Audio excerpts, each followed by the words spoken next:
Sahabat melakukan Allah, setiap orang merindukan kampungnya. Kalau kita terlahir di Sumatera, maka kita ingin pulang kampung ke Sumatera. Kalau kita terlahir di Kalimantan, Sulawesi, Bali, Jawa, kemanapun, maka setiap tahun kita mengagendakan pulang kampung. Sahabat yang melakukan Allah, ketika kita pulang, tapi tidak mempunyai persiapan yang matang, tidak mengetahui jalan kembali, kira-kira apa yang akan terjadi? Oleh karena itu, sebelum diri kita yang sebenar-benarnya ini berpulang kepada Allah, supaya tidak tersesat di tengah jalan, maka Allah Subhanahu wa Ta'ala mengingatkan dalam surah Az-Zumar. Dalam surah Az-Zumar, Allah mengatakan, wa anibu ila rabbikum. Maka hendaklah engkau, wahai umat manusia, kembali kepada Rabbmu. Ini yang disebut dengan inabah. Inabah artinya seorang hamba mempunyai kesadaran untuk mempersiapkan dirinya kembali sebelum suatu saat dia benar-benar kembali dengan kematian. Apakah benar ketika ada orang meninggal, langsung dia mendapatkan rahmat Allah? Seperti kita dengar, innalillahi wa inna ilaihi raji'un, telah berpulang ke rahmatullah si fulan bin fulan. Belum tentu, teman-teman yang dimuliakan Allah. Jika kita pulang ke rahmatullah, selesailah masalah. Tapi ternyata perjalanan kita masih jauh. Sayyiduna Abu Hurairah radhiyallahu ta'ala anhu, salah satu penghafal hadis-hadis Rasulullah sallallahu alaihi wasallam, mempunyai zikir 12.000 setiap hari. Tapi ketika beliau hendak sakaratul maut, beliau kemudian mengatakan, Ya Rabb, zadi qalil wa safari ba'id. Ya Allah, perbendaharaanku sedikit, bekalku tidak banyak, tapi perjalananku masih jauh. Karena Allah bukakan saat itu hijab rohaninya, sehingga belum menyaksikan panjangnya barzakh, belum menyaksikan lamanya padang mahsyar. Beliau merasakan bagaimana hisab, karena beliau telah pernah dihisab waktu beliau jadi gubernur oleh Sayyidina Umar. Riwahnya bukan main, susahnya alam kepalang. Maka beliau mengatakan, hisab yang nanti lebih panjang lagi, perjalanan nanti sungguh menantang luar biasa. Oleh karena itu Sayyidina Abu Hurairah yang punya aurat zikirnya setiap hari 12.000 mengatakan, Ya Allah, bekalku masih sedikit. Mari bertanya ke dalam diri kita sendiri, apakah kita sudah sadar diri? Inabah? Sudah berapa wirid setiap hari kemudian kita berani menyalah-nyalahkan orang?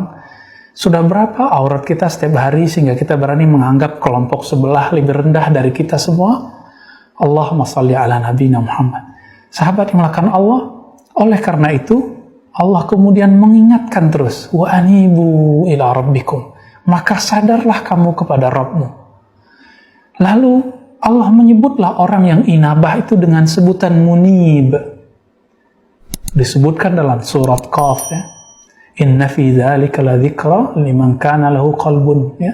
Sesungguhnya peringatan itu hanya ada bagi orang yang punya kalbu. Yang punya kalbu itu disebutkan di ayat-ayat sebelumnya. Man khasyar rahman, orang-orang yang takut kepada Allah. Lalu di ujung disebutkan wajah abi qalbin munib, yang mereka datang dengan kalbu yang penuh kesadaran. Kalbu yang penuh merasa dirinya hina di hadapan Allah Subhanahu wa Ta'ala. Ini yang disebut kalbun munib. Dan hebatnya Allah menyebut kalbun munib itu adalah Sayyidina Ibrahim alaihissalam. Beliau disebut kalbun munib, orang yang datang dengan kalbu yang munib, yang sadar. Dan Allah juga menyebutnya salim, orang kalau sudah sadar maka dia akan dapat satu buah, yaitu kalbun salim, hati yang sehat, hati yang terbebas dari angan-angan dunia, dari penyakit-penyakit rohani. Sahabat yang melakukan Allah, inilah yang kita maksud, kembali kepada Allah Subhanahu wa Ta'ala. Sayyidina Rasulullah sallallahu alaihi wasallam, Nabi Muhammad, beliau mengatakan, innahu la yughanu fi qalbi. Sesungguhnya kalbuku pernah mengalami ghain. Apa arti ghain? Tutupan cahaya yang menyilaukan mata beliau. Cahaya apakah itu? Mungkin cahaya penyingkapan rohani, belum memandang kepada akhirat, surga, neraka, bidadari, kepada keajaiban-keajaiban. tapi kemudian itu membuat beliau sibuk daripada Allah Subhanahu wa taala. Maka Rasulullah SAW ditegur, wastaqim kama umirta, hendaklah kamu bertahan, kembali sadar seperti kamu diperintahkan. Oleh karena itu Nabi mengatakan, wa inni la astaghfirullah wa atubu ilaih 70 marrah. Sesungguhnya aku minta ampun kepada Allah dan memintanya agar menerimaku kembali 70 kali setiap hari. Bayangkan sahabat, karena Allah, apakah itu sebuah dosa? Rasulullah memandang surga lalu asik melihat surga, apakah itu dosa? Tidak. Rasulullah melihat neraka lalu ketakutan melihat neraka, apakah itu dosa? Tidak. Beliau asik melihat alam-alam rohani, alam-alam gaib, beliau berselancar raya di sana, asik di sana. Ini yang disebut nurun ala nur. Beliau menembus nur terus sampai tiada ujungnya. Namun semuanya berpulang kepada Allah. Inilah istighfarnya Nabi. Nabi sadar diri. Karena kita belum sampai ke sana, maka kembali kepada Allah dimulai dari lisan kita yang menyebut namanya. Maka Allah membuka risalah kenabiannya, risalah kerasulannya kepada Rasulullah SAW dalam surah Al-Alaq dengan sebutan Iqra. Bacalah. Apa yang dibaca? Bismi Rabbik, dengan nama Rabbmu. Kemudian dalam ayat yang lain, Al-Muzammil juga disebutkan, wazkur Rabbaka, sebut nama, wazkur isma Rabbika, sebutlah nama Rabbmu. Siapa nama Rabbmu? Allah. Inilah yang dizikirkan Nabi. Dengan nama inilah Nabi berlayar datang kembali kepada Allah Subhanahu wa taala. Jadi, jika ada himbauan, ayo kembali kepada Allah, ayo datang kepada Allah, maka cara datangnya hanya dengan namanya, dengan sifatnya, dengan kembali mewiridkan apa yang kemudian mesti kita wiridkan sebagai hamba Allah Subhanahu wa taala. Oleh karena itu, dalam surah yang lain, surah Al-Ahzab, Allah Subhanahu wa taala mengatakan, ya ayyuhallazina amanu, yang dipanggil orang beriman. Artinya, ada orang beriman yang tidak terpanggilkah di sini? Pasti ada. Apa kata Allah? Uzkurullaha dzikran katsira. Kembalilah kepada Allah dengan menyebutnya sebanyak-banyaknya.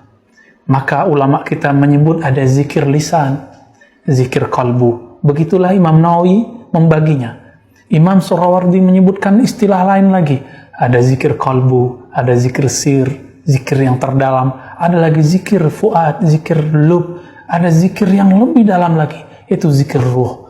Semua perbendaharaan ini Allah turunkan ke nabinya, lalu diwariskan kepada al-ulama warasatul anbiya, ulama pewaris para nabi.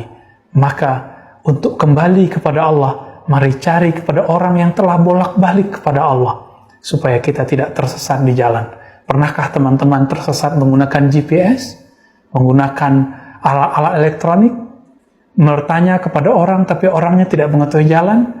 Apalagi jalan menuju Allah Subhanahu wa taala, maka akan muncullah mursyid-mursyid palsu, akan muncul orang-orang yang tidak ahli kemudian mengaku ahli, akan muncul orang-orang yang kemudian menyesatkan kita padahal dia tidak tahu jalan kebenaran.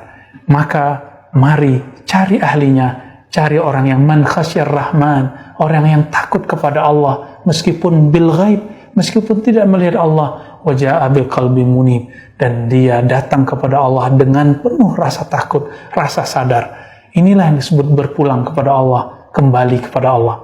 Mari temukan guru yang membimbing kita, sahabat yang mengingatkan kita. Semoga Allah menerima keberadaan dan kedatangan kita. Wassallallahu ala nabiyina Muhammad wa ala alihi wa ashabihi wa libitihi wa dzurriyyatihi ajmain.